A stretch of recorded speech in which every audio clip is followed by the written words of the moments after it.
Hablamos de ecosistemas de emprendimiento e innovación.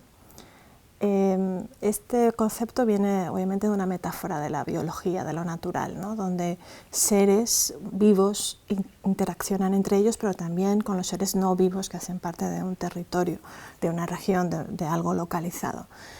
Todo esto lo podemos llevar a los ecosistemas socioeconómicos en los que vivimos y en los que nos movemos. Estamos hablando más de talento, de personas, emprendedores y emprendedoras que tienen la intención de crear algo, o empresas también establecidas que emprenden y que innovan, o también estamos hablando de liderazgo, estamos hablando de cultura, estamos hablando de apoyo institucional. Y la pregunta ahora es, bueno, ¿qué hace un ecosistema sano, ¿no? Sabemos que es un ecosistema, pero puede haber ecosistemas de todo tipo. Un ecosistema sano es un ecosistema donde hay relación fluida entre sus agentes.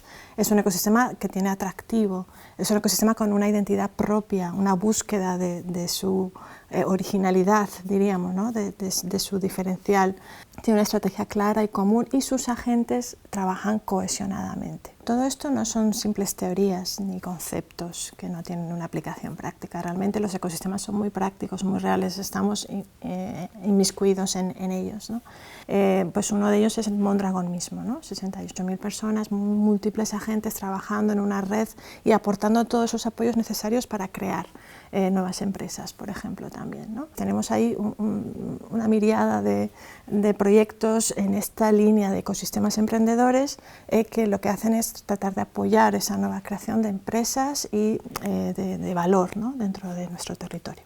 Para concluir, los ecosistemas de emprendimiento son importantes definitivamente, nos ayudan a establecer dinámicas que apoyen al emprendimiento en general también, pero traen riqueza, traen empleo, mejoran el PIB, en la productividad de una región, traen innovación también y atraen nuevo talento. También hay mucho que hacer, ¿no? Para apoyar el emprendimiento, pero también para vincular empresas nacientes con empresas ya establecidas y la riqueza que eso puede traer a nuestro territorio.